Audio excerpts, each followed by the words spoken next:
highly favored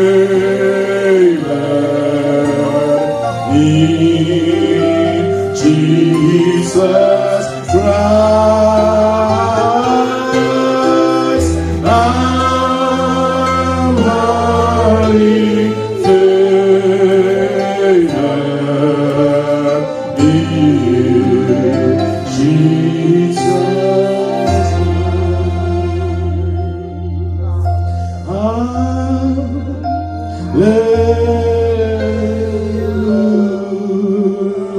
Hallelujah.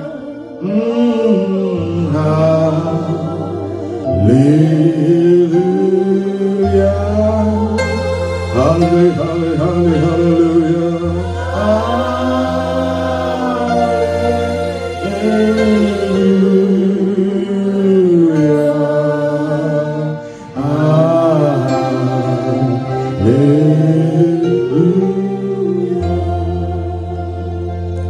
Lord, if we sing today, we sing because you made us able.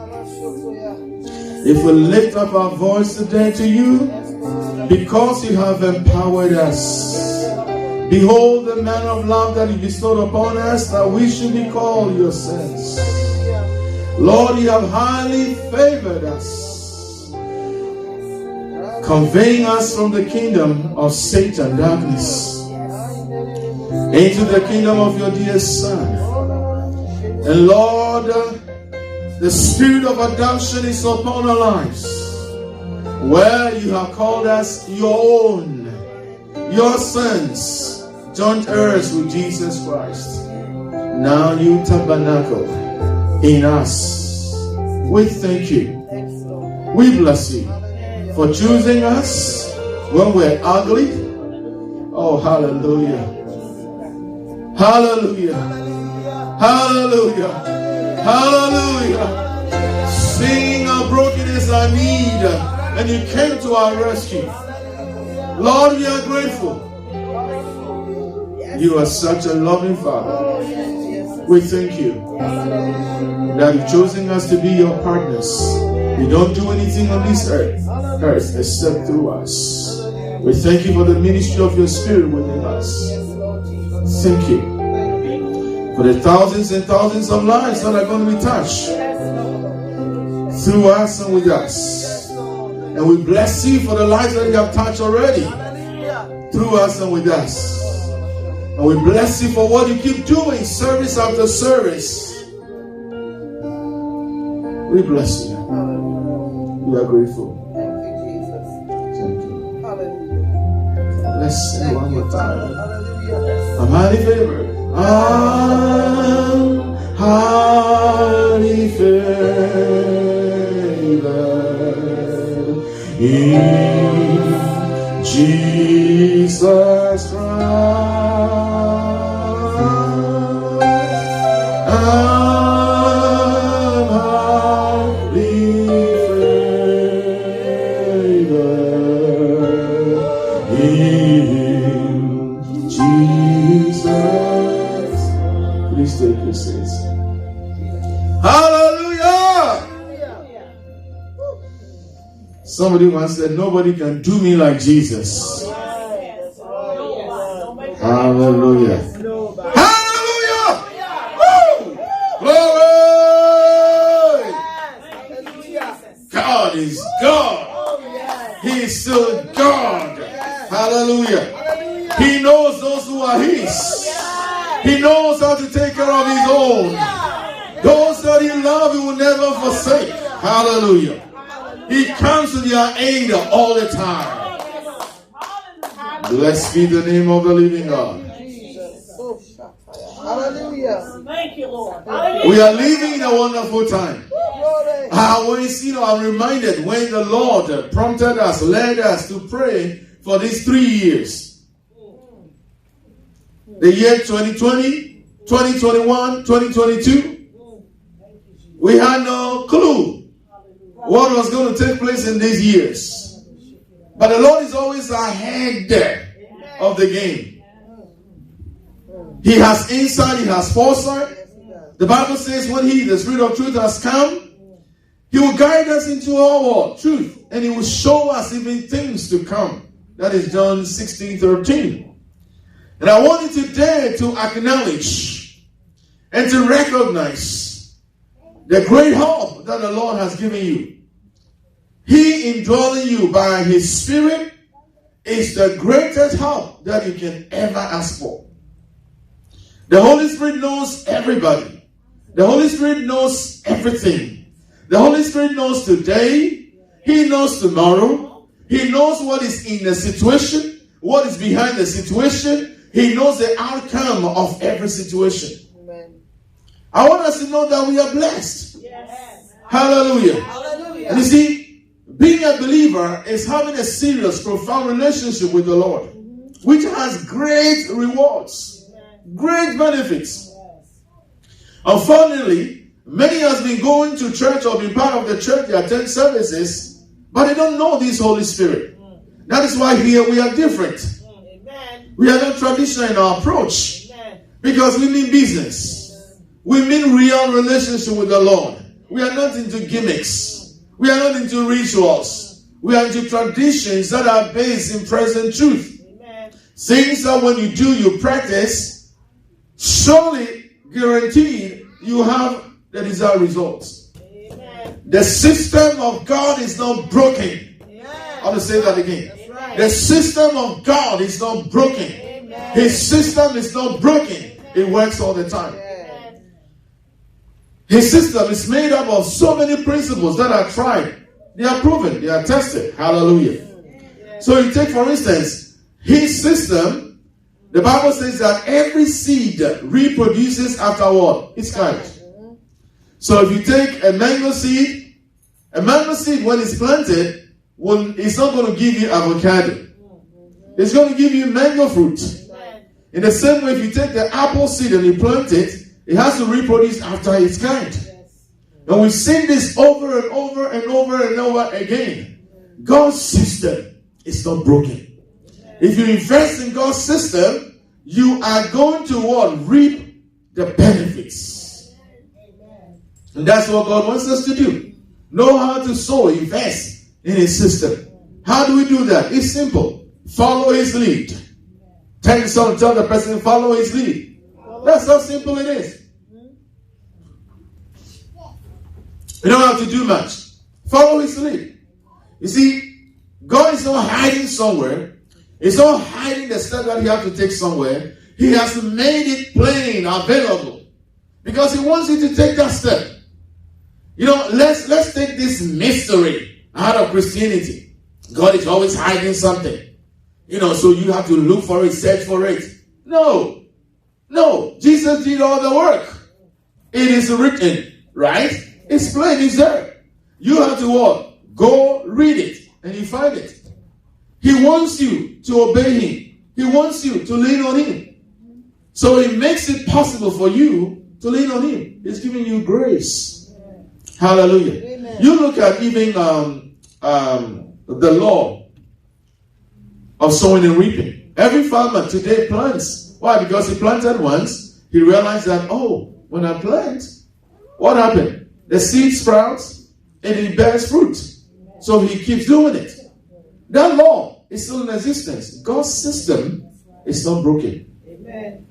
If the farmer can rely on it and then be successful or be prosperous, we can also rely on God's system. Hallelujah. That's why Jesus in Matthew 6:33 said, Seek first the kingdom of God and his righteousness, and all these things shall be added. Seek how God does his stuff. Enter into the kingdom of God. Enter into God's system. His system is not broken. It works all the time. Amen. I don't know any human being who took seed, became pregnant, and gave birth to a goat or a chicken. It doesn't matter how much you like fish, you don't give birth to a fish.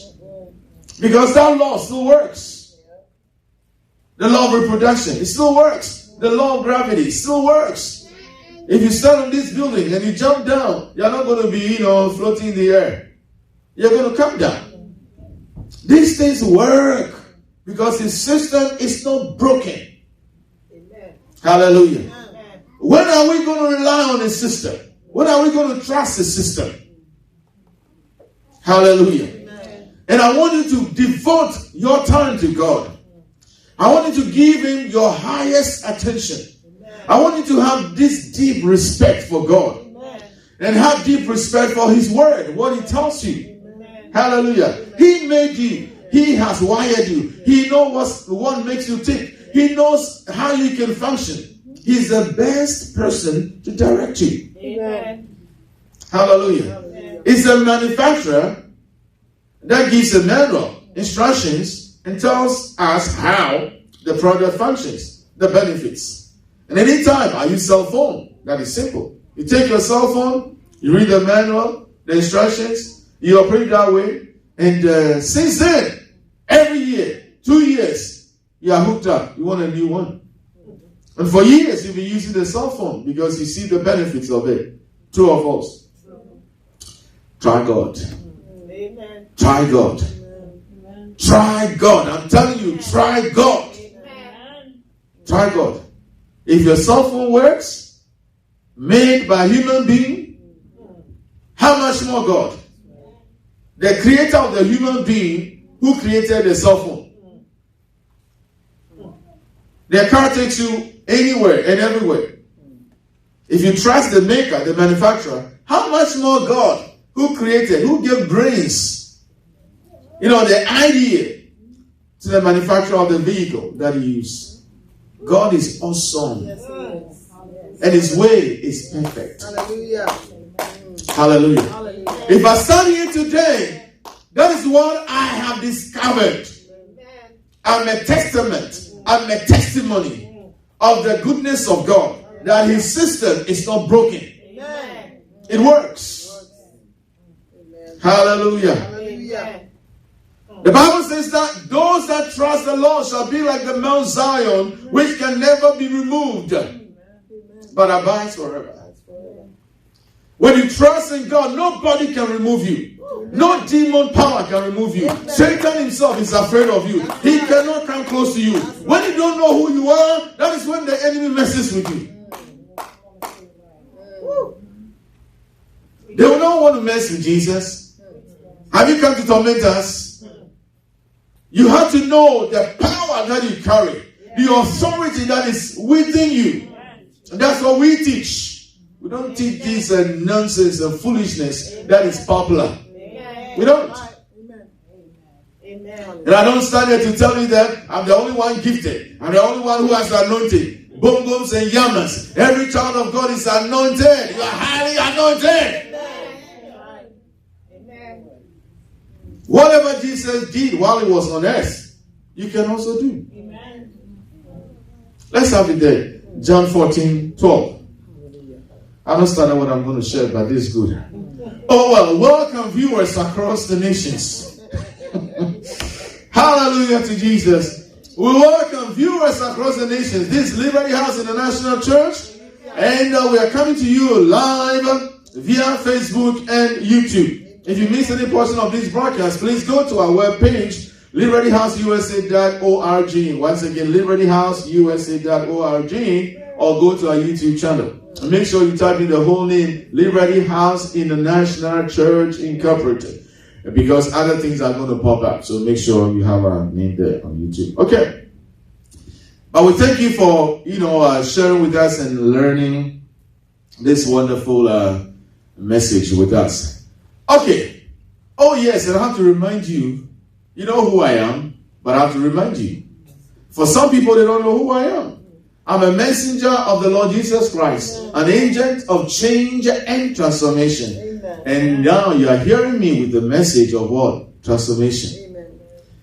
So Jesus speaking in John chapter 14:12, he said, most assuredly I say to you, let's back up.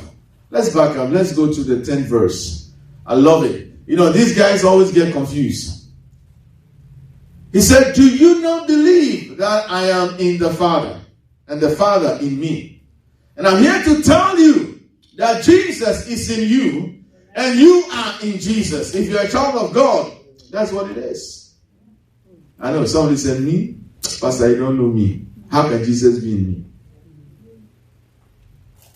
That's God. Don't try to use your brains to calculate that. Because he says, whoever loves me, the Father and I will love him and will come and make our abode in him. Amen. That is his word. See, that's how I flow and I roll with God. Amen. If he says something, I don't try to say, are you sure? No, I don't do that.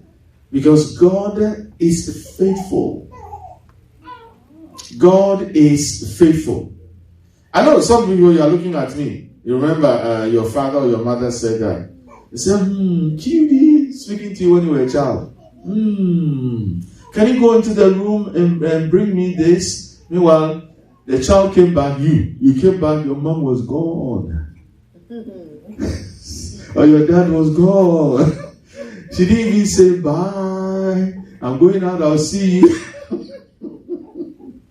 God is not like that. God doesn't play tricks. He doesn't trick people. Hallelujah. Amen. And at times I think that's how we look at God. We look at our experiences, with people, our relationships, and then we think God is like that. No. God is clean. And is neat. Can you say that God is clean and is neat?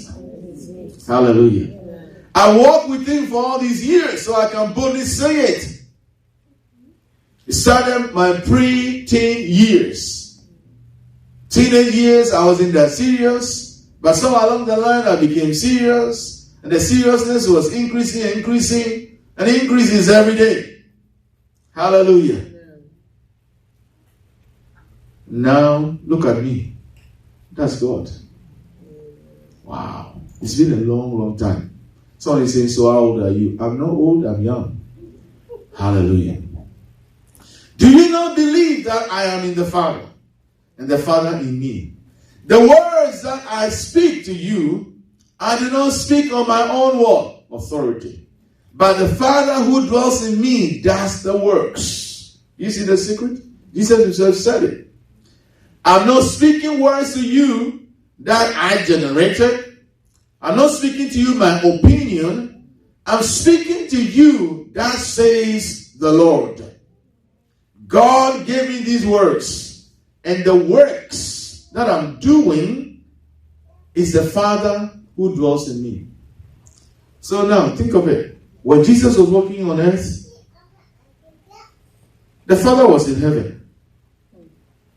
True or false? He was there. And Jesus was on earth. But then he says the Father who dwells in me. Because the Father dwelt in him by way of the Spirit. That was the Holy Spirit. The Holy Spirit does what? The works. Because the Father, the Son, the Holy Spirit, they are one. Amen. Let's read on. The next verse. We are in John 14. And now we're reading the 11th verse. Believe me that I am in the Father and the Father in me. It sounds like a broken record. At times someone will say, Pastor, we've heard this before. Pastor, why is it this again? I'm saying it so it sings. I'm saying it registers. I'm saying it so you own it. Till you own it, it cannot benefit you. Till you own it, the power in it will not be expressed. Till you own it, the power that is to do you good cannot do you that good. You have to own it. Hallelujah. Amen. It says, believe me that I am in the Father and the Father in me. We have union with Christ. He is my life. That's how I like to say it. And the Bible says he is our life.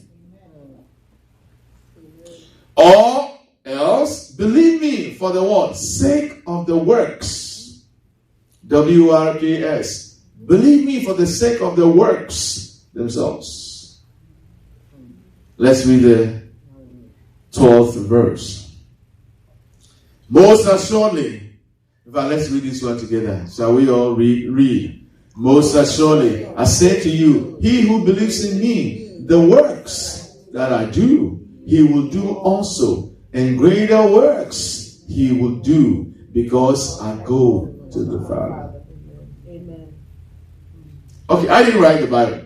Jesus himself said, if you believe in him, the works that he does, you will do greater works. So are we seeing the greater works? Are we seeing greater works? At least we should see in every believer doing what Jesus was doing. But unfortunately, there's ignorance from the pulpit right on to the usher at the door or the greeter. So some ministers of the gospel are not preaching that, they are not teaching that, they are not equipping the saints. In Ephesians chapter 4 from 11, the Bible says, when he ascended, Jesus gave gifts. In fact, let's go there. Let's go to Ephesians chapter 4, verse 11. He gave gifts unto men, and the gifts are in the form of people, like me. So he himself gave some to be what? Tell me. He gave some to be what? He's there on the screen. Apostles, some what? Prophets, some what? Evangelists, and some what? Pastors, and what? Teachers. For what? That's the question. Next line. Next verse. That is 12. Read. For the equipping of the saints. Hold it. Who are the saints? It's not Saint Anthony, like you've been told. We are saints. If you are born again, we are saints. Hallelujah. Amen. The children's department, they learn this lesson, is it 2 weeks or whatever I got? I think this month. They are learning that. Because we've been told that saints are those who have gone on to be with the Lord and they are dead and whatever. No, if you're a born again believer, you are a saint. Hallelujah. You know why you are called a saint? You are sanctified. You are clean. You are complete in Him.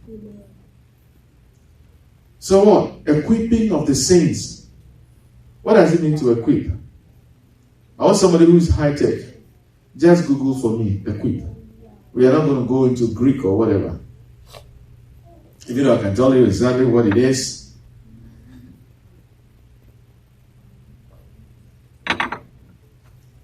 Did you Google it for me? Yeah, all right. She said when we come today, I should mention her name, that she's going to Google a word. So I'm going to mention her name. She's good. That is Autumn. She's good. I'm just kidding, right? Okay, equip. What does it say? Equip. The verb supply with the necessary. The verb to supply with the necessary item. For a particular purpose. To supply with the necessary what? Item for a particular purpose. So what is my work? What is my responsibility? What is my function? You see, some Christians don't get it. It's not to stand here and act like a clown. Excuse my language. Act like a clown for you to be entertained. You laugh and say, oh, Pastor, I saw Pastor can be fine. And then that's it, you go home. I made you laugh, right? And you go home. What have you learned?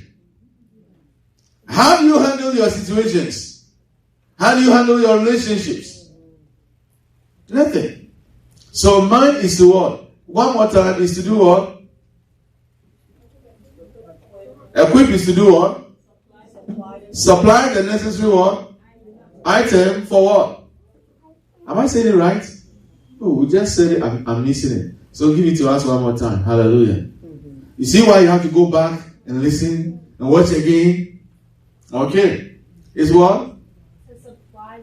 To supply with the necessary item for a particular purpose. To supply with the necessary item for a particular purpose. You see, we are not here to occupy space. We are here for business, ministry. That's what I'm referring to. You say business, everybody, this is what they are into. Money. Money is good. Silver and gold belongs to Him. He put all the mineral resources on this earth. He wants us to have some. Hallelujah. So don't even go there. But you're not talking about money. So let's move on. Somebody once said, you are talking against money. Meanwhile, why do you go to work? Why do you go to work? Tell me, why do you go to work? And why don't you work for free? If you're against money. You get it? Okay, so people get it twisted. Some people. So let's leave them alone. Alright. So my job here is to make sure I supply you with the necessary item for a particular a specific purpose. So my job here is training. Equipping is training. Establishing you in truth. Do you get it? It's to train you. Now, when you are trained, like now you drive. Thank God you guys drive. You were trained. You just didn't start to drive. Were you not trained? Yes. And now you drive. You can have fries on the one side of your mouth, and then you are biting a burger on the other side of your mouth. And then some people use their knees even to control the steering wheel, and they brag about it. Training. Now you are an expert.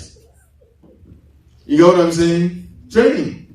You can drive and eat at the same time. But when you were learning it, you are afraid of the vehicle itself. You had brakes in it, and the vehicle will be going, instead of you just applying the brakes and say, oh. Now you know what to do. Hallelujah to Jesus. Training. You see, training establishes you. It makes you secure. Because you know what to do. You are no longer ignorant.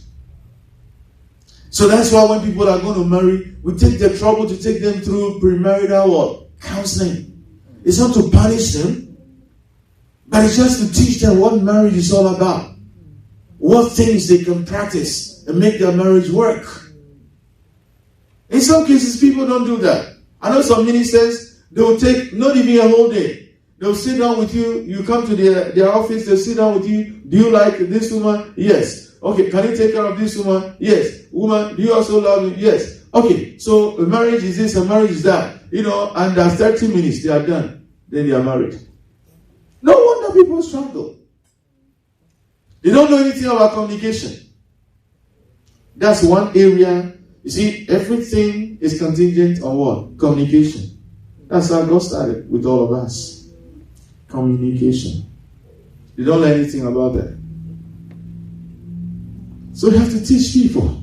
You have to train them. Train them how to talk. How not to talk loosely. How to talk respectfully. How to talk lovingly. The Bible says all these things. The system of God is not broken.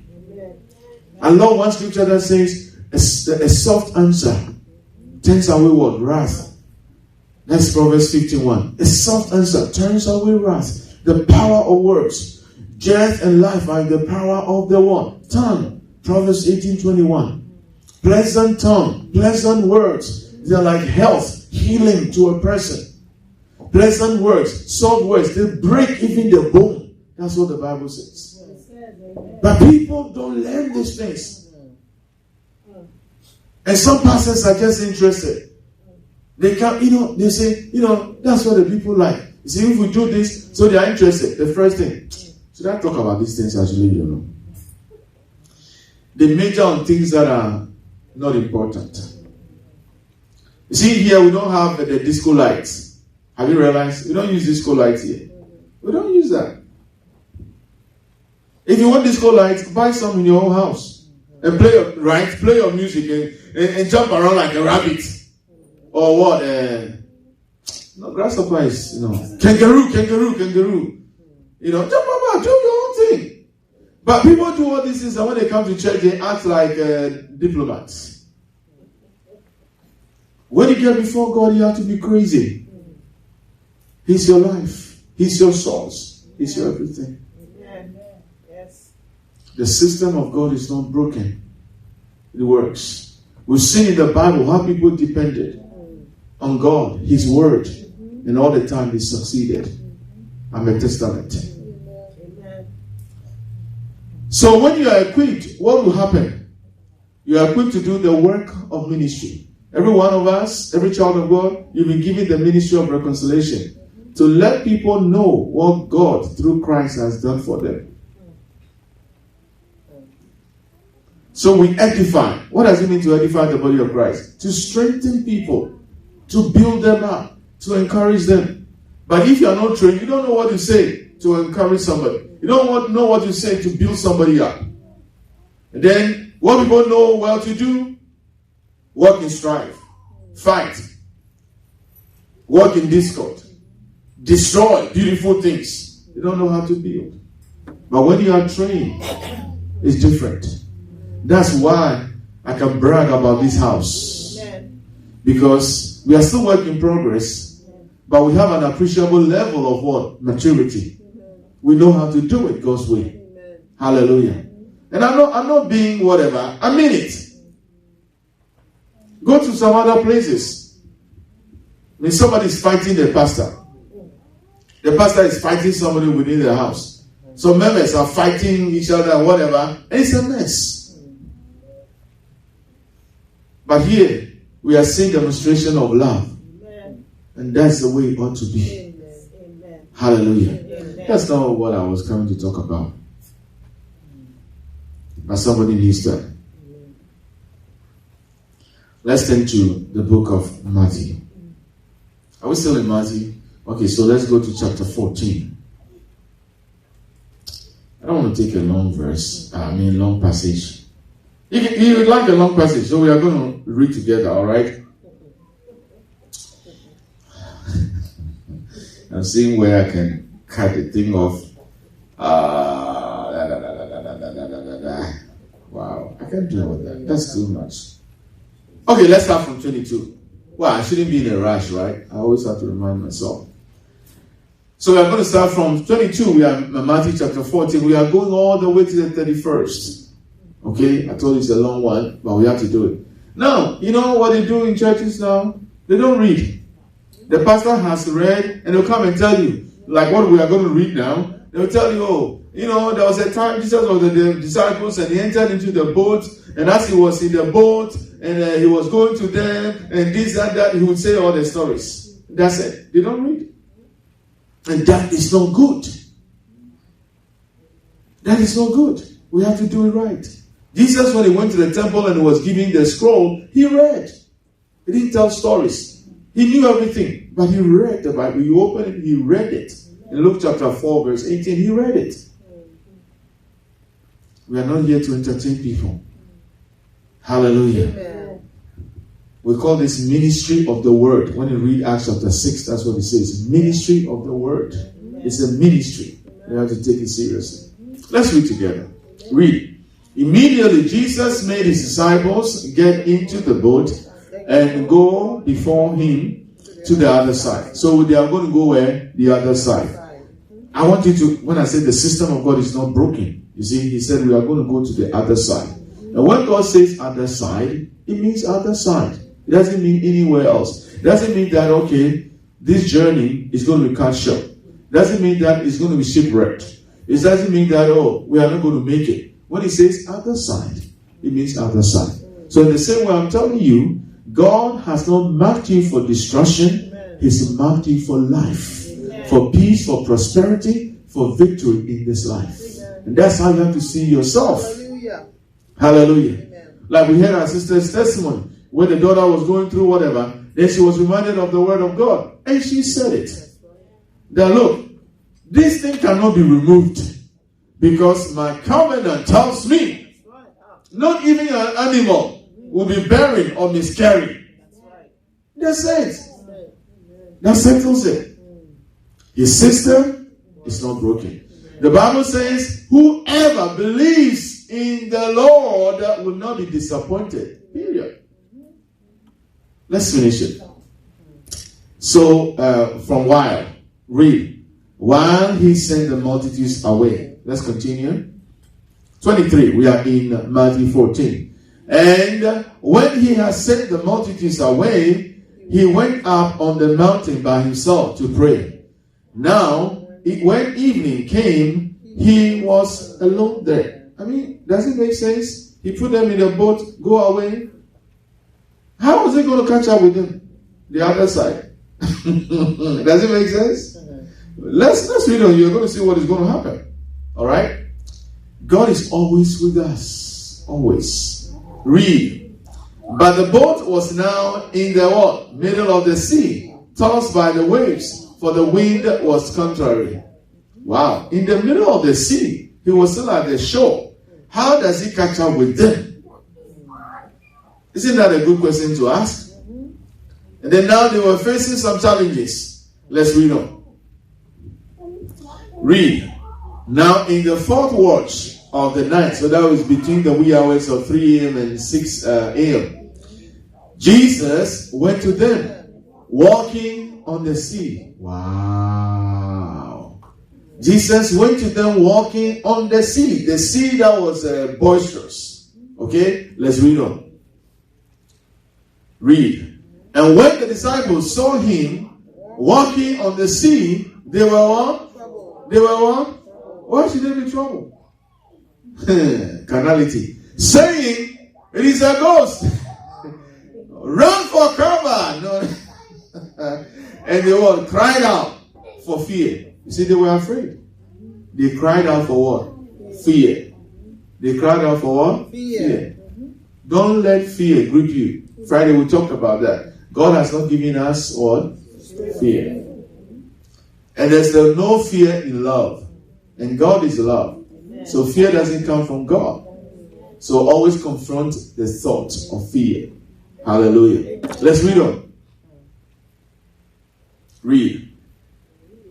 Oh, so I've been reading all by myself. Now I know. Let's read like, we are not thinking about lunch. All right. Let's burn the energy, and when we go home, then we'll consume our meals. All right. Read. But immediately Jesus spoke to them, saying, be of good cheer, it is I. Do not be afraid. God will always tell you, don't be afraid. Don't be afraid. Don't be afraid. Because fear cripples your potential. Fear can get you confused. And you're going to push the wrong button. Let's read on. Read. And Peter answered him and said, Lord, if it is you, command me to come to you on the water. The guy was audacious. Let's read on. So he said, come. Just one word. Come. And when Peter had come down out of the boat, what happened? He walked on the water to go to Jesus. Didn't he say that whoever believes in me, the works that I do, shall he do also? Jesus walked on water. He's proving a point. Peter walked on water. He just didn't jump out of the boat to walk, but he jumped when the Lord said, come. He acted on his word. On the Lord's lead. He followed his instruction. And that's the way life ought to be. You always follow his instruction. They were afraid. The wind and everything was against them, contrary, the Bible says.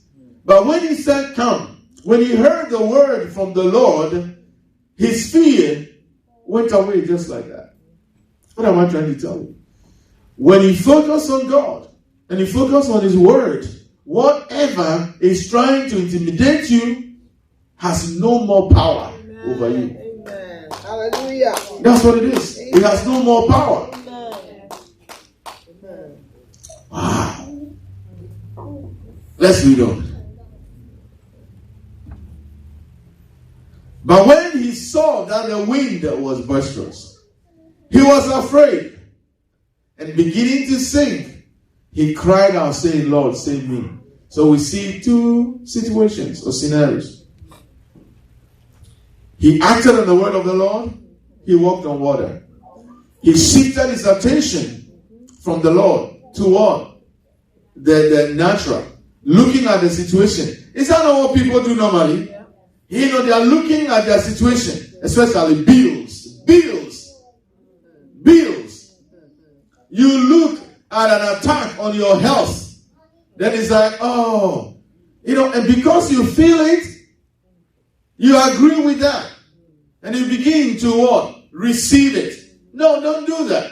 Always go with God's report. Amen. Go with the word of the Lord. Yes. Hallelujah. Hallelujah. Go with his word. Amen. The heavens and the earth shall pass away, but the word of the Lord abides forever. Amen. His word will not return unto him void, but it shall accomplish what he pleases and prosper in the thing for which he sent it. Amen. God's system is unbroken. Thank you, Lord. Amen. Hallelujah. Amen. Lean on him, Amen. not on your own understanding. Trust him at all times. Hallelujah. Amen. So you saw what happened. He took his mind off the Lord. And then what happened? He started sinking. Today, I actually wanted to talk to you about doubt. And I'm happy I'm talking about this. Doubt. We are going to see the response of the Lord. And you know that there was doubt in the picture. Hallelujah. Amen. Okay, so let's read the next verse. What verse is that? 31. That's the one we are looking for. We went there. And immediately, Jesus did not wait. Immediately, Jesus stretched out his hand and caught him. I want to say something here. Hallelujah. If you step out on his word, and for some reason,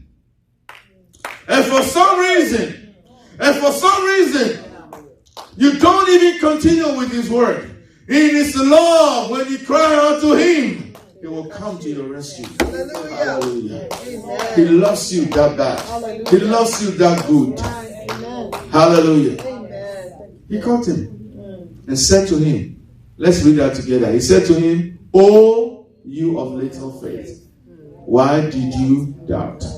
And we know in this house, according to the Greek, the phrase, "O you of little faith," is what?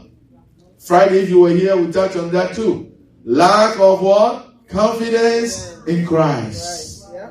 He started walking on water, very confident in Christ. Then he took his confidence from Christ unto himself, and he saw in the natural he was shaken.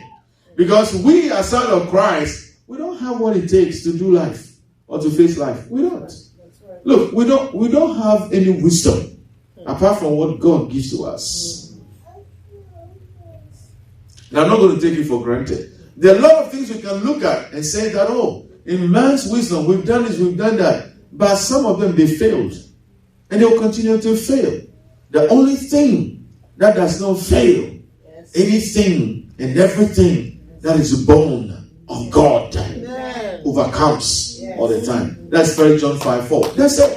Everything that is of God and born of God overcomes all the time. Hallelujah. It doesn't fail. Thank you, Lord. Hallelujah. Amen. We can talk about great presidents. Some that have been assassinated. Did they not have bodyguards, security personnel and all that? Some people have alarm system and all that. But burglars, thieves, robbers, they break in all the time. You know, it's God who protects. Yes. Amen. Yes. It's God. Yes. I want to say this at this juncture. Some followers of God has made God to look mean and bad. Now I always tell people, God is not the problem. The followers of God, they are the problem.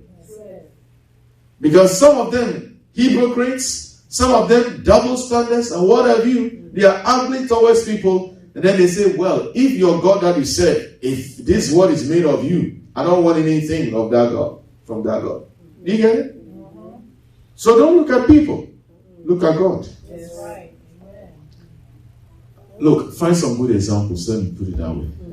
Don't say me, I don't want to marry. Because everybody's talking about how marriage is tough. And they fight all the time.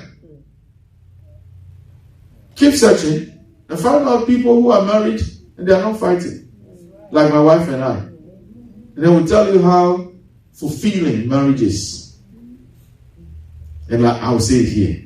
When I go to any place, look, I've been in trouble before for saying some of these things.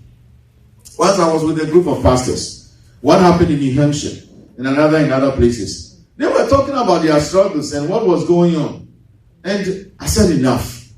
I also shared my testimony. And I started sharing my testimony. You won't believe what happened on the table. It's like, brother, okay, if you got it going, you praise God. I mean, you won't believe it. Yeah. It happened where? Where in, is it Cheshire? I was with. I don't want to mention his name. Middletown, that guy. I was with this pastor older than me. And then so we met again, pastors. Then they were talking, now they were struggling and all that. And me, I wasn't facing anything. All that I had was testimonies. Even if I faced something, I came out of it. He saw me through. So I started to testify. I was shocked. I was the only black person among white people. they saw me like, oh, you just jumped down from heaven. Because they were all had issues, pastors, talking about their issues. And mine wasn't like that. I remember John Hagee's wife said she went to a place and everybody was confessing their sin. And she didn't have any sin to confess.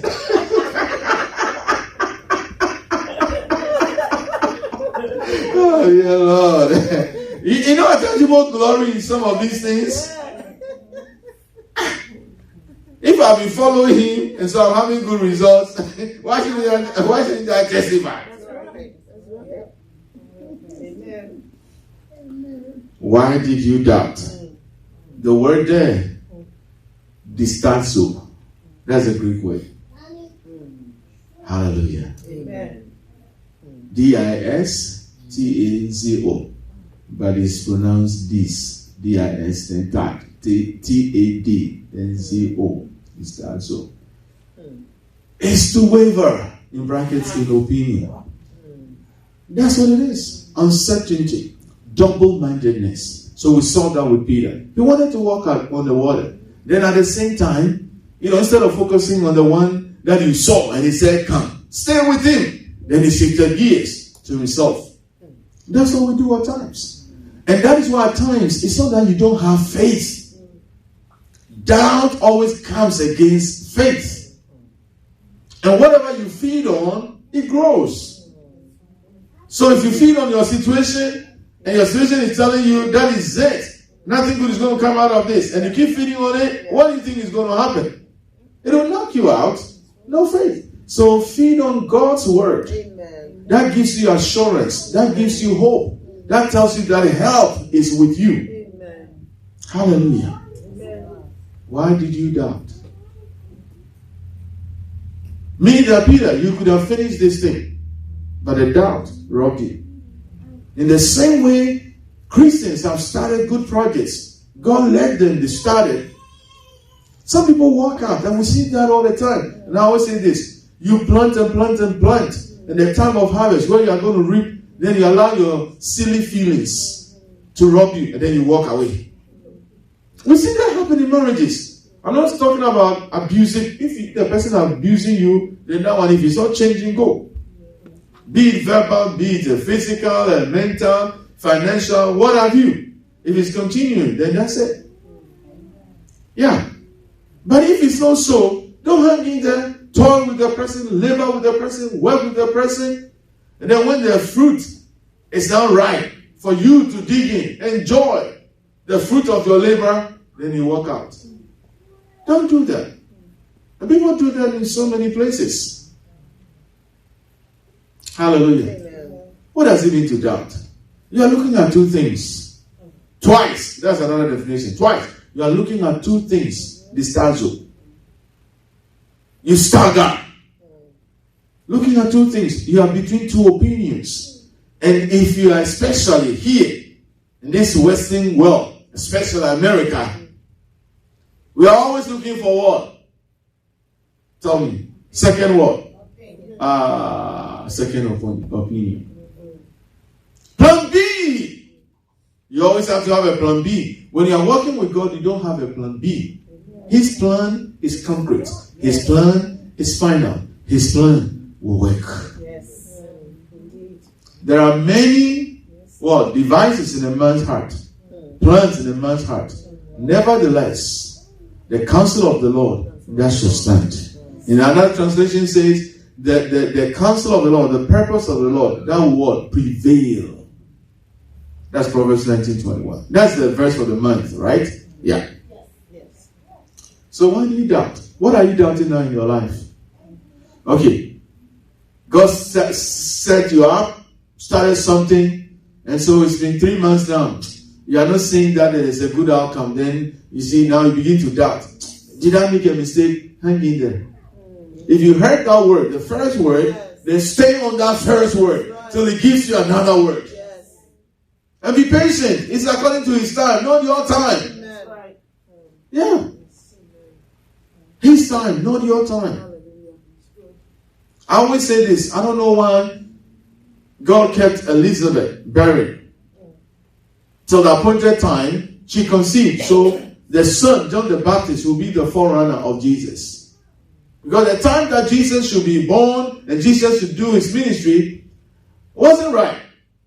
And God had chosen Elizabeth. And at times some of these things we don't understand. Or do you understand that? You don't. Hallelujah. So don't play God. Alright. Let's look at this. One of the things that hinder our walk of faith. The just shall live by faith. Doubt doesn't go well with faith. Double-mindedness. A double-minded person is what? Unstable in all his ways. Since you said that, where can we find that? James. Good. James chapter, let's go to James. I have 2 scriptures there, so let's do it. James chapter 1. We'll read from verse 5 through 8. If anyone of you lacks wisdom, let him what? Ask of God, who gives to all liberally and without reproach, and it will be given to him. You see another, here assurance when we pray that we receive, and it will be given to him. If we understand this, the way some people pray, some Christians pray, they will stop praying like that. They pray like God didn't hear them the first time they prayed. The second time, the third time, God, this is the what? The 7th time, I have to come to you. Are your ears even open? Let's read on. It's about faith, no doubt. You see, because you pray, then you go and look at your situation. And then you come back, the situation hasn't changed. Then you come back to God. God. No. The Bible says, and whatsoever things you desire, when you pray, believe you have received them, and you shall have them. That's Mark 11:24. When you pray, believe. Accept it. You have received it. Even though your situation has not changed the natural, just know that God has listened to you and is working on it. That's it. If you don't see it today, expect it tomorrow. If tomorrow shows up and you don't see it, continue to expect it. And you know how you pray now? You begin to thank Him. That Father, I talked to you about this, and your power that is at work within me is working on the situation. And I thank you for the change. I thank you for the answer. That's it. Amen. Hallelujah. That's how you do it. Thank you, Lord. That is faith. You are not doubting. That's right. Oh, I pray to God, and how come I'm still feeling the pain? They say, I bind you. You demon, I bind you. Get out. No, he got out the first time. Don't let your mind play games with you. Hallelujah. Amen. So let's, okay, then he says what? But let him ask in faith. We know what? Doubting. You see? For he who doubts is like a wave of the sea, what? Driven and tossed by the wind. So, I don't know if you've been at a beach where I come from, you see, if you see people surfing, you can see how the waves sometimes they can rise that high and then they go down and they go back into it's like a sack into, tossed, driven and tossed by the wind. Let's read on. 7. For let not that person suppose that he will receive anything from the Lord. And this is why some Christians don't have answers to their prayer. They pray, they say the right thing according to the word. Then from when they stop the prayer, they think the wrong thing. And they begin to say the wrong thing. Do you get it? 2 different opinions. Whose report will you believe? So stay with the word, true report. Say that, think that, imagine that. The Bible says in Ephesians 3:20, God is able to do exceedingly abundantly above all that we ask. So you ask rightly.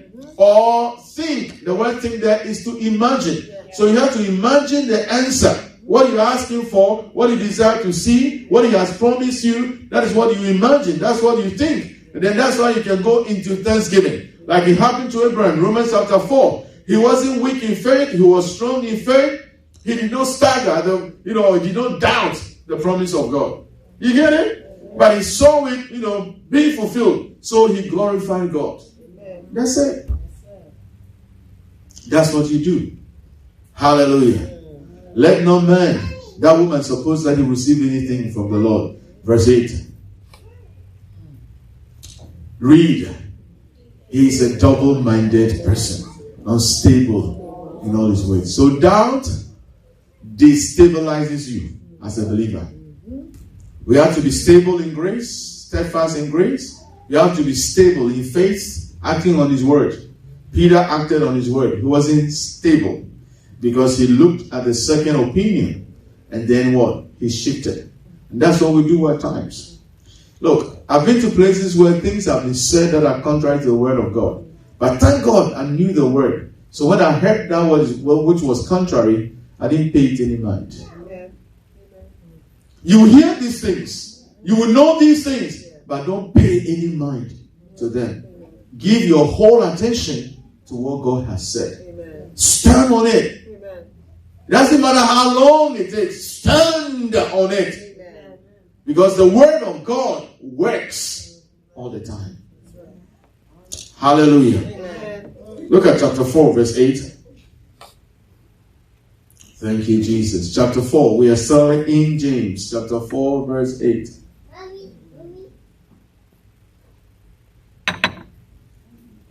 Draw near to God, and he will draw near to you. Cleanse your hands, you sinners, and purify your hearts, you double-minded. That's what you do. This is simple. That's why in Isaiah 55:7 he says that, let the wicked forsake his way, and the unrighteous man his thoughts. Let him come to God, for he will abundantly what? Pardon. That's what it is. Our thoughts. You have to make sure that they are not double-minded. You don't have God on one side. Like some people, they play women. They have this woman, and they say, oh, this woman has the legs that I like. Okay, this woman doesn't have the legs, but she has a character. So which one do I choose? And it's okay, let me try this. And then, you don't do that. You know what I'm saying? You don't do that. Double-minded. You see, I want the legs, I want the character. But as funny as it may be, that's what goes on in real life. At the end of the day, it's not the legs that is going to help you. Character. Character. The legs, it will change.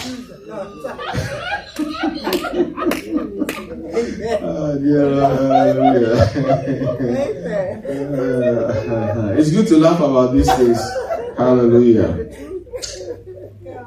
We watch a show, and then the guy all of a sudden has changed, and he's trying to tell the partner you are fat, but he's not saying it. And then the lady went like, honey, babe, are you trying to say that I've gained weight? And said, I didn't say that, you said it. Don't try to put words in my mouth, you said it. And then later on, I think he realized how serious it was. Yeah.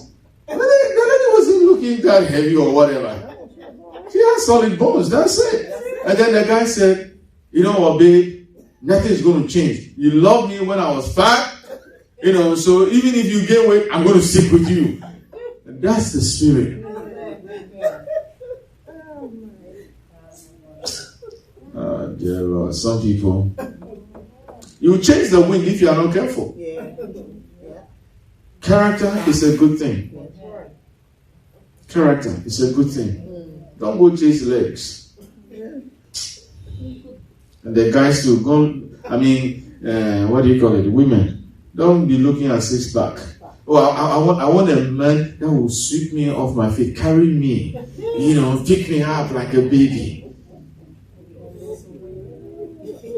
And that is all that. So I want somebody who is 6 feet tall. Somebody who lifts like 250 pounds. Look, when you are facing life situation, it's not the lifting of weight.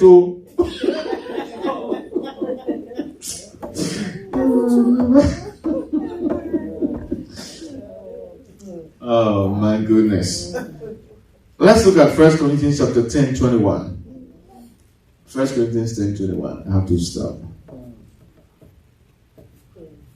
Like we mentioned, unbelief, worry, fear, they impede our walk of faith.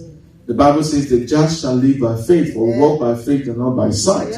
And it's so concrete in Habakkuk chapter 2, in Romans chapter 1:17, Galatians chapter 3:11, and Hebrews chapter 10:38. The just shall live by faith. 2 Corinthians 5:7. For we walk by faith and not by sight. Without faith, it is impossible to please God. That is in Hebrews 11:6. Anything that is done outside of faith is sin. That is Romans 14:23. So this issue of faith is very, very important. But when we walk in worry, like we've learned that, Jesus himself said, take no thought. Don't worry about what you're going to eat.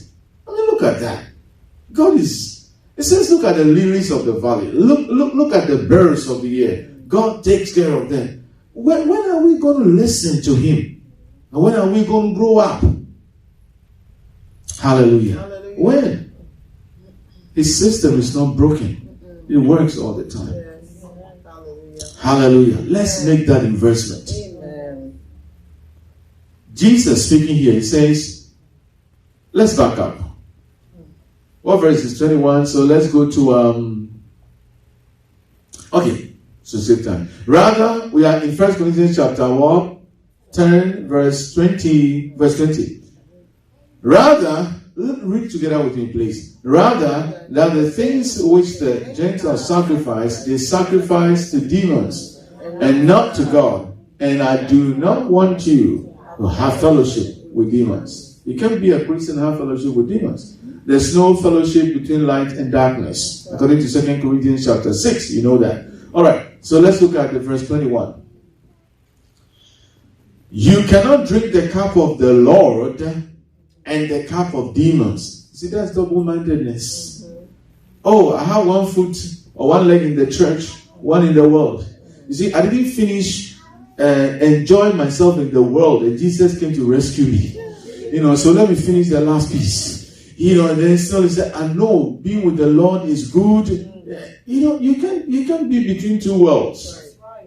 You can be. Hallelujah. Don't be double-minded. Don't doubt God. Don't doubt his word. Stand with his word. Don't waver.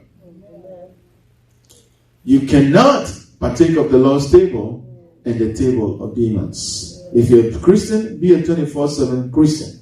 Hallelujah. Amen. Then read the last one. Jesus himself said it, Matthew 6:24. Wow. And learn the wisdom in what Jesus said. Let's read together. Read. No one can serve two masters. Hold it there. Two masters. The moment you walk in doubt, you've added another master to Jesus Christ, your master. I'll say that again. When you shift your focus from God's word and you are looking at another word spoken by your own mom, spoken by your own dad, your sibling, a friend of yours, the word that is contrary to what God has said, then that person has become your master. Their word has become more important to you than God's word. It's so important. So, you see, you're putting them on the same plane. I'm looking at God and I'm looking at this person. They are not even God in the first place. God created them. So why are you doing that? You see how it can be? So stick with God. You cannot, Jesus said it, no one can serve two masters. It's impossible. Let's read on. For either he will hate the one and love the other, or else he will be loyal to the one and despise the other. You cannot serve God and mammon. Double-mindedness, doubt. Choose one. Like I've chosen one lady, one woman. Come October, 32 years, we're celebrating our wedding anniversary. Hallelujah. There are some people that made a list, but that's not the person God led me to. God led me to her. There's a reason why. I'm not saying that there are no ladies that are appealing, but somehow I'm blind to that. Because what? Training, equipping brings you to a place. You come to a place of what? Understanding. And you maintain your position. Do you know what I'm saying? You maintain your position. Understanding, equipping, training brings you to a place where you cannot do certain things. Because you know the ramifications, the consequences, the repercussions. You know how it's going to wound so many people. You know how disappointing that is going to be. You know how it's going to even cause some people to go back from following the Lord. It's going to discourage instead of encouraging people and building people up. We are to build people up and not to discourage them. So you have to always be careful of your choices. Doubt. Don't ever partner. Don't flirt with doubt. Can you tell someone, don't flirt with doubt? That would be a good title, right? Don't flirt with doubt. Okay, so since you chose that one, then we'll go with that title. Alright, so I'm going to end on this note. Hallelujah to Jesus. Have we been blessed? I'm going to end with the words in Galatians chapter 5, verses 1 and 13. Stand firm in the liberty wherewith Jesus, the anointed one, has made you free. And do not be again entangled with the yoke of bondage, but by love serve one another. Hallelujah! Glory to God.